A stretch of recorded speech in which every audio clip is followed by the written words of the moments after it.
நீங்கள் பார்த்துக் கொண்டிருப்பது நியூஸ் 21 செய்திகள். தமிழ்நாடு செய்திகளை உடனுக்குடன் தெரிந்து கொள்ள நியூஸ் 21 செய்திகளை பாருங்கள். உண்மை, உழைப்பு, உயர்வு. ராசிபுரம் அருகே இடுகாட்டில் ஒரே இடத்தில் தீ வைத்து எரிக்கப்பட்ட 6 மண்டை ஓடுகள். மாந்திரகம் செய்யப்பட்டதா இல்லை கொலை செய்யப்பட்டு எரிக்கப்பட்டதா என்பது குறித்து போலீசார் தீவிர விசாரணை. நாமக்கல் அடுத்துள்ள ராசிபுரம் அடுத்துள்ள புதுச்சத்திரம் ஒன்றியம் கோவிந்தம்பாளையம் பகுதியில் வயதான மூதாட்டி ஒருவர் இன்று வயது மூப்பின் காரணமாக உயிரிழந்தார்.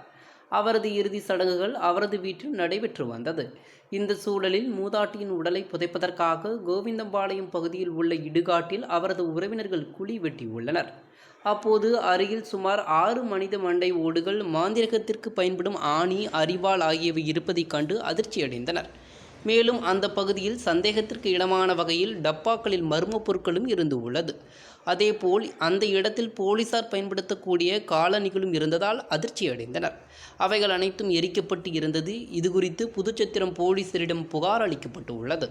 சம்பவ இடத்திற்கு வந்த போலீசார் விசாரணை நடத்தி வருகின்றனர். மேலும் சம்பவ இடத்தில் தாத்தையங்கர்பட்டி உதவி விஏஓ கலைச்செல்வி விசாரணை நடத்தி வருகின்றார். இடுகாட்டில் மனித மண்டை ஓடுகள் பாதி எரிந்தும் பாதி எரியாமலும் இருப்பதால் இந்த மண்டை ஓடுகள் மாந்திரிகம் செய்வதற்காக வேறொரு இடுகாட்டில் இருந்து எடுத்து வரப்பட்டு மாந்திரிகம் செய்து எரிக்கப்பட்டதா இல்லை கொலை செய்யப்பட்டு மண்டை ஓடுகள் எரிக்கப்பட்டதா என்பது குறித்து புதுச்சத்திரம் போலீசார் பல கோணங்களில் தீவிர விசாரணை நடத்தி வருகின்றனர்.